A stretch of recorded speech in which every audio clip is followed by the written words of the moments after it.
चलिए फटाफट खबरों का सिलसिला शुरू करते हैं। सुपरफास्ट 100 में मैं हूं आपके साथ अनुराग मुस्कान। नमस्कार, मैं हूं आंचल आनंद और देश दुनिया की तमाम बड़ी खबरें 22 मिनट में आपके लिए। शुरुआत बड़ी खबर से। हिमाचल प्रदेश के मंडी में हैरान करने वाला वीडियो सामने आया है। दिल दहला देने वाले वीडियो के एक एक सेकंड को ध्यान से देखिएगा।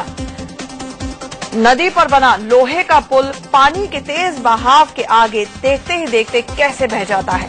हादसे में 3 लोग डूब गए। यह हादसा सुबह करीब 7:30 बजे हुआ। आप वीडियो में देख सकते हैं कि 3 बाइक सवार पुल से गुजर रहे हैं। ठीक उसी समय नदी के रौद्र रूप के आगे लोहे का पुल महज 3 सेकंड में बह गया। 3 लोगों में 2 के शव बरामद कर लिए गए हैं। एक की तलाश जारी है। बंदा गया 2 थे।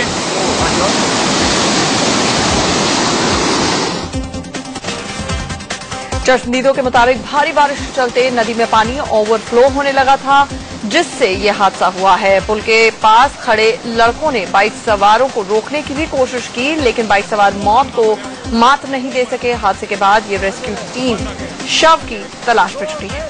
2 थे।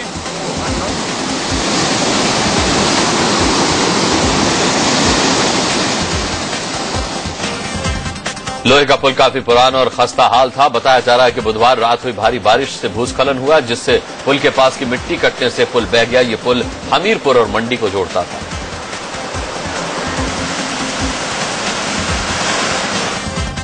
बिहार के जहानाबाद में भारी बारिश ने लोगों के लिए मुसीबतें खड़ी कर दी है। यहां पर दरधा नदी में आई बाढ़ के चलते जहानाबाद नालंदा जिले का संपर्क मार्ग टूट गया है।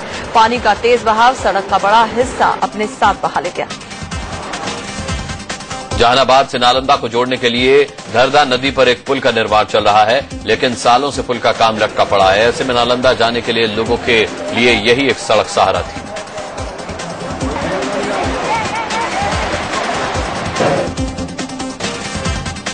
जहानाबाद नालंदा संपर्क मार्ग बह जाने से लोगों को भारी परेशानियों का सामना करना पड़ रहा है। सड़क बह जाने से लोगों को अब कई किलोमीटर की अतिरिक्त दूरी तय करनी पड़ रही है। हैरानी की बात यह है कि प्रशासन भी इस समस्या से आंखें मूंदे बैठा है। बिहार के नालंदा जिले में बाढ़ से हाहाकार मचा हुआ है। भारी बारिश और झारखंड के डैम से पानी छोड़े जाने के चलते बिहार शरीफ से सोहसराय इलाके में पानी भर गया। पूरा रिहायशी इलाका समंदर जैसा नजर आने लगा। डैम से पानी छूटने के चलते नालंदा जिले के पंचाने, जिराइन और गोइडवा नदी का जलस्तर काफी बढ़ गया है और पानी शहरी इलाके में भी जा घुसा है। रिहायशी इलाके टापू जैसे नजर आने लगे। बिहार शरीफ शहर में पानी घुस जाने के चलते कई मकानों को नुकसान पहुंचा है। पक्के मकान तक ध्वस्त हो गए हैं और कई जगह 4 दीवारियां भी ढह गई हैं। बाढ़ के इस हाहाकार से लोग दहशत में हैं।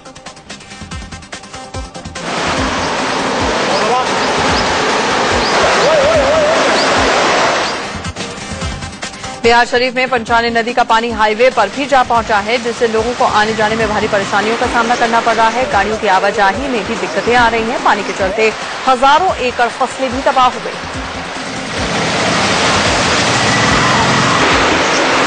जा पहुंचा है, जिससे लोगों को आने जाने में भारी परेशानियों का सामना करना पड़ रहा है। गाड़ियों की आवाजाही में भी दिक्कतें आ रही हैं। पानी के चलते हजारों एकड़ फसलें भी तबाह हो गई।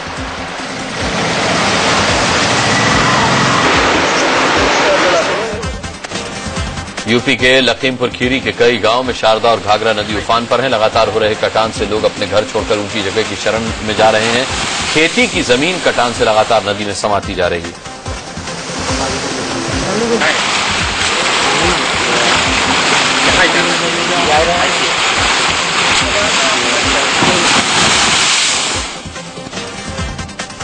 अमेरिका के नेब्रास्का शहर के समैरिटन अस्पताल में बाढ़ का पानी अंदर घुस आने से अस्पताल का कैफेटेरिया पूरी तरह से तबाह हो गया। बाढ़ का पानी दरवाजा तोड़ते हुए भीतर घुसा और सारा सामान तहस नहस कर दिया। इस हादसे में कई मरीज घायल हो गए।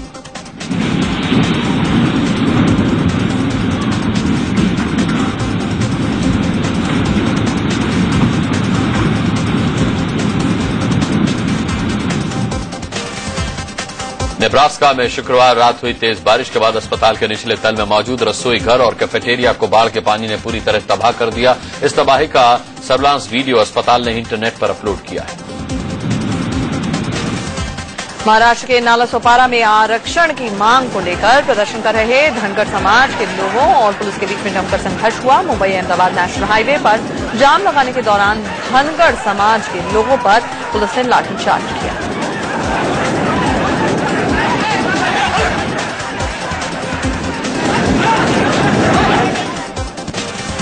आरक्षण की मांग कर रहे धनगर समाज के लोग मुंबई अहमदाबाद नेशनल हाईवे पर प्रदर्शन कर रहे थे। इसी दौरान पुलिस ने प्रदर्शनकारियों को हाईवे से हटाने की कोशिश की, जिसके बाद जमकर हंगामा हुआ। पुलिस और प्रदर्शनकारियों में जमकर झड़प हुई। आरक्षण की मांग को लेकर हो रहे इस पूरे हंगामे के दौरान प्रदर्शनकारियों ने कई बसों में जमकर तोड़फोड़ भी की। पुलिस ने 300 से ज्यादा प्रदर्शनकारियों को हिरासत में ले लिया। इसके साथ ही पूरे इलाके में सुरक्षा बंदोबस्त कड़े कर दिए।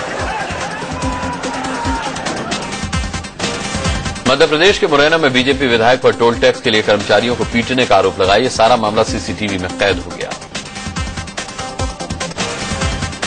दरअसल टोल प्लाजा से गुजर रहे बीजेपी विधायक से टोल कर्मियों ने टोल के 25 रुपए मांगे। इसी पर विधायक जी का पारा चढ़ गया। इसके बाद विधायक रुस्तम सिंह, उनके बेटे और साथियों ने टोल कर्मियों की जमकर पिटाई कर डाली।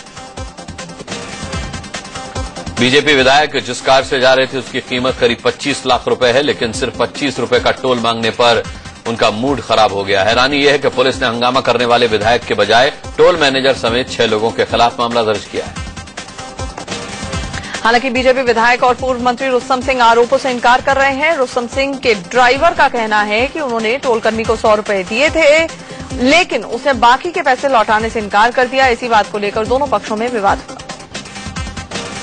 दिल्ली के पहाड़गंज इलाके में उस समय हड़कंप मच गया जब देशबंधु गुप्ता रोड पर एक चलती कार में आग लग गई। बीच सड़क पर जल रही कार में चलते रोड पर दोनों तरफ का ट्रैफिक जाम हो गया। बताया जा रहा है कि फ्यूल पाइप में लीकेज के चलते आग लगी। इस कार में गाजियाबाद के वैशाली का रहने वाला एक व्यापारी सवार था, जो कि करोलबाग जा रहा था। आग लगने के तुरंत बाद बाहर निकलने की कोशिश में व्यापारी झुलस गया। मौके पर पहुंचे दमकल कर्मियों ने घंटों की मशक्कत के बाद आग पर काबू पाया। उन्नाव में प्यूरिका मिल्क फैक्ट्री में आग लगने से हड़कंप मच गया। शॉर्ट सर्किट से लगी आग ने देखते ही देखते विकराल रूप ले लिया।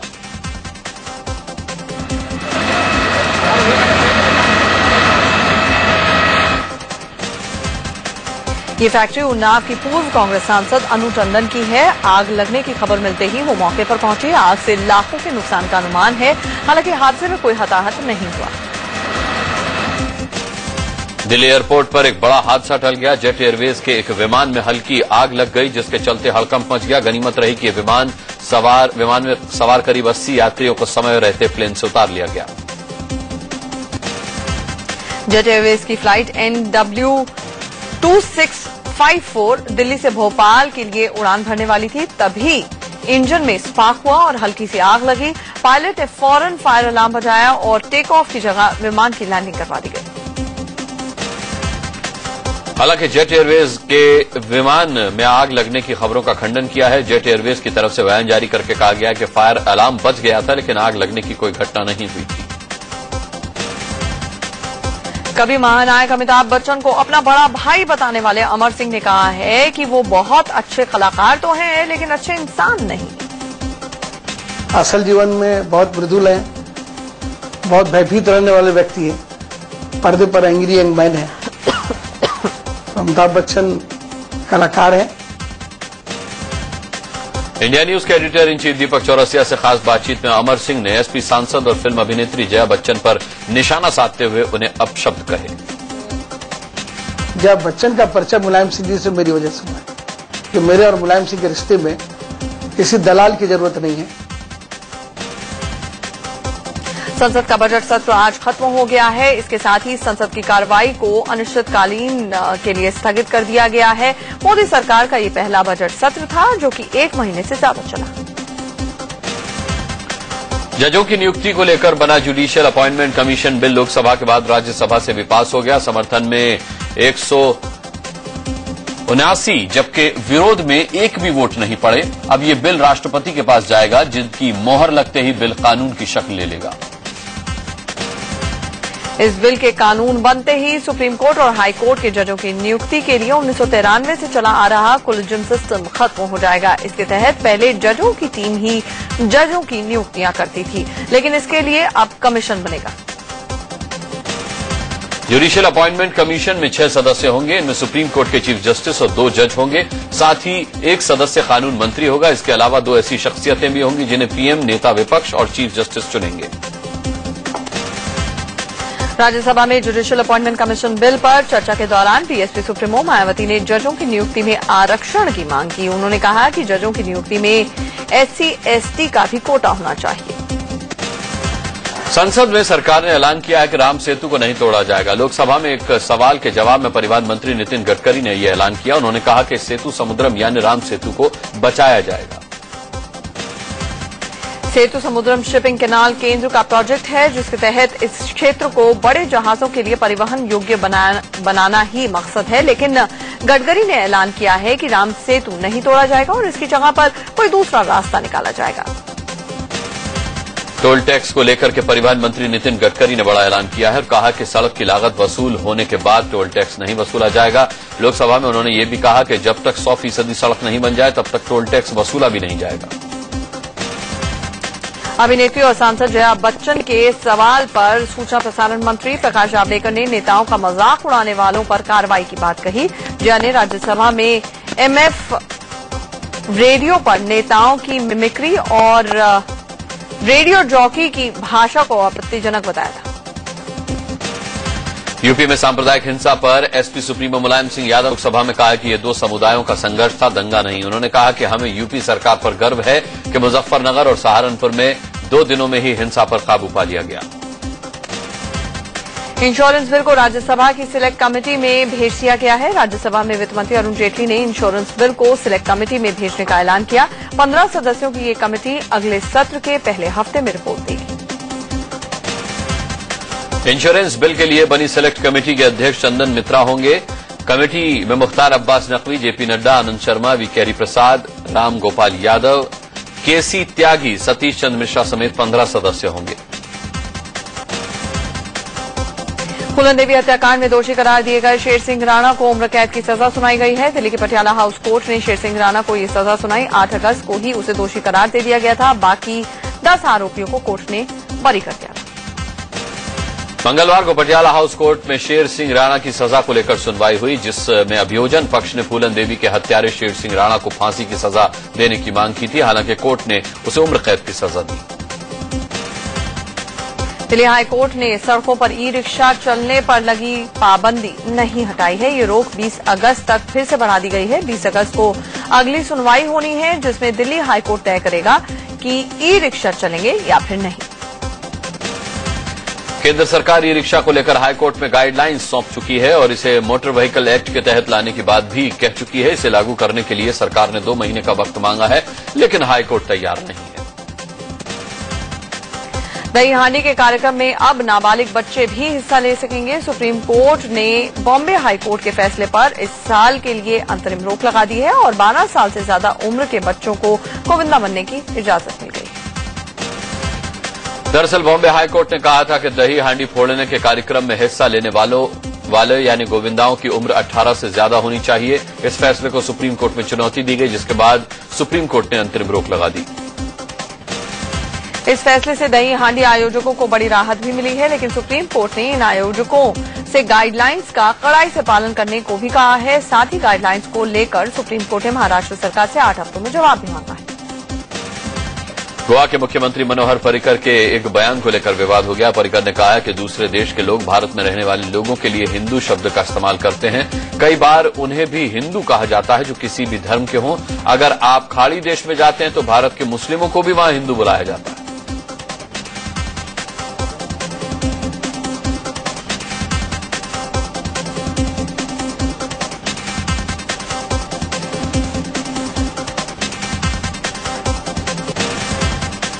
गोवा के मुख्यमंत्री के हिंदुत्व संबंधी बयान को लेकर विवाद भी खड़ा हो गया है। धर्मगुरु और विरोधी पार्टियों के नेता इसकी निंदा कर रहे हैं। कांग्रेस नेता मनीष तिवारी ने कहा है कि ये भारतीय सेकुलरिज्म के विचार पर एक सुनियोजित हमला है।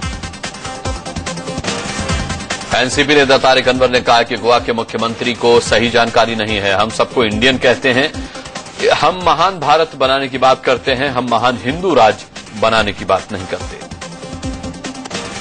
मुस्लिम धार्मिक नेता मुफ्ती मुकर्रम ने पर्रिकर के बयान पर प्रतिक्रिया देते हुए कहा है कि मुझे लगता है कि गोवा के मुख्यमंत्री को कुछ गलतफहमी हुई है। खाड़ी देशों में भारतीय मुसलमानों को हिंदी कहा जाता है, हिंदू नहीं। बिहार के मधेपुरा से सांसद और आरजेडी नेता पप्पू यादव ने भ्रष्ट नेताओं को लेकर विवादित बयान दिया है। उन्होंने कहा कि नक्सलियों और आतंकवादियों को चाहिए कि भ्रष्ट नेताओं और अफसरों को मौत के घाट उतार दें।